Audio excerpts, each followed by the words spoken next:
선크림은 중요하죠. 그러니까 그런 얘기 있어요. 아무리 비싸고 좋은 고가의 화장품이라도 선크림보단 좋지 않다. 원장님, 그럼 원장님 선크림 뭐 쓰는지 한번 보여주실 수 있나요? 지금 가지고 있진 않은데 저는 어쨌든 밖에 나가지 않기 때문에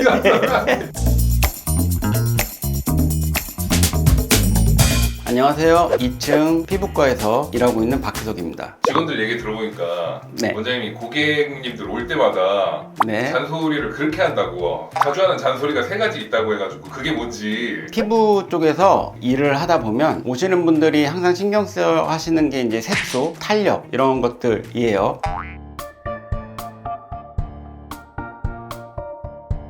피부에 있어서 가장 중요한 거는 첫째는 물 많이 먹는 거. 왜냐면 보습이 가장 중요하다고 생각을 하는데 의외로 바르는 건 열심히들 바르세요. 근데 물을 생각보다 많이 드시지 않는 분들이 많기 때문에 적어도 1리터 이상 드시는 걸 꼭 권하고 있고요. 그리고 당연히 커피나 차 같은 거는 물은 아니고, 왜냐면 이뇨작용이 있을 수 있기 때문에 물로 1리터 이상 드시는 걸 항상 권하고 있고. 그럼 원장님 테이블 옆에 네. 원장님 좀 커피 두고 일하시는 것 같은데 네. 원장님 물컵은 어디 있나요? 원장님 책상에 혹시? 여기 있습니다. 커피를 워낙 좋아해서 커피를 많이 먹기 때문에 저는 물을 더 많이 먹거든요. 그래서 화장실을 좀 자주 가지만 그래도 최대한 물을 많이 먹으려고 노력을 하고 있습니다. 한 번에 많이 먹는 것보다는 다 아시는 것처럼 자주 틈틈이 먹는 게 사실 더 좋아요. 저는 출근할 때 커피 하나 사가지고 오전에 그것만 먹거든요. 물은 전혀 안 먹고. 그럼 왜냐면 이런 직장인들이 생각보다 많죠. 많을 것 같아요. 네, 많아요. 보통은 물 대신 커피나 이런 걸로 수분 섭취를 한다고 생각하시는 분들이 많은데, 커피만 먹고 물을 드시지 않으면 몸이 조금씩 탈수되는 거죠. 그렇기 때문에 꼭 물을 드셔야 합니다.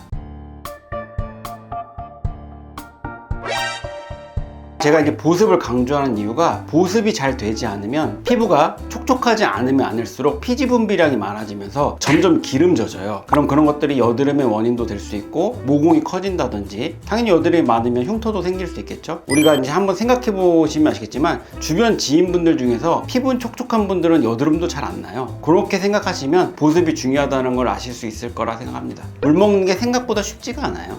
근데 노력하셔야 합니다. 그 선크림 얘기도 그렇게 자주 하신다고. 선크림은 중요하죠. 다들 아시는 것처럼 자외선이 피부에 미치는 영향 중에 첫 번째가 노화, 두 번째가 검버섯이나 기미 등의 색소가 진해지는 가장 큰 역할을 하는 게 자외선인데,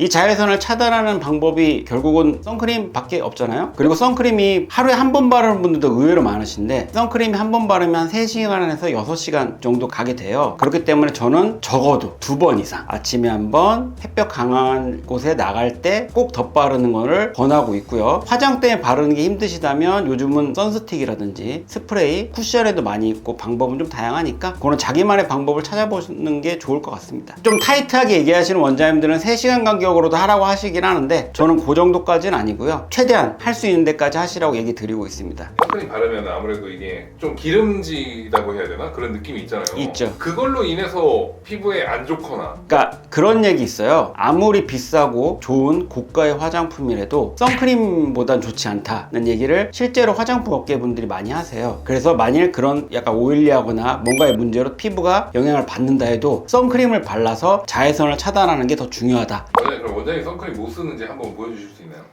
지금 가지고 있진 않은데 영업 시간만 받아야 된다며. 저는 어쨌든 밖에 나가지 않기 때문에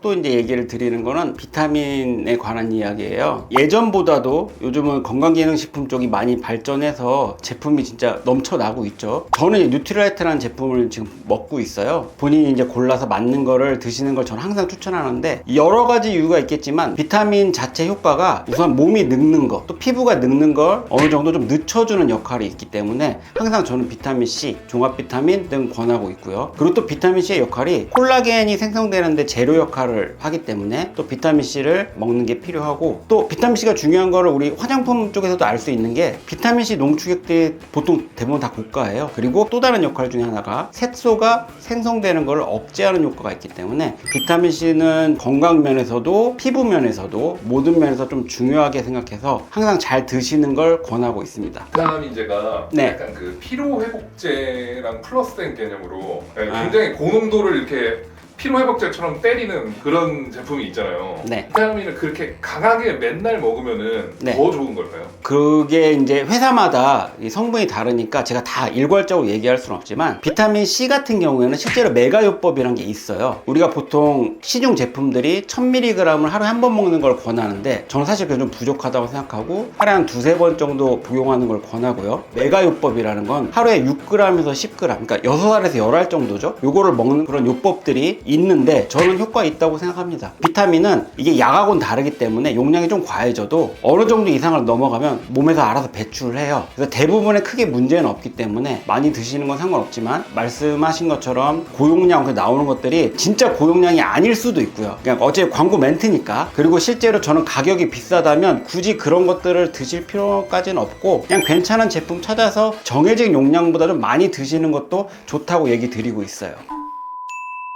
자, 제가 지금까지 여러 가지 이야기를 드렸어요. 근데 이거를 중요하게 받아들이시는 분도 있고 그냥 흘려듣는 분도 있으실 텐데, 선크림 잘 바르고 물 많이 먹고 그리고 비타민 먹는 거, 요거는 내과 가시면 술 담배 하지 말고 운동 열심히 하라는 거가 똑같은 거로 생각을 하시면 돼요. 자, 이상 박희석이었습니다. 감사합니다. 끝났죠? 아, 네. 네. 가보겠습니다. 네.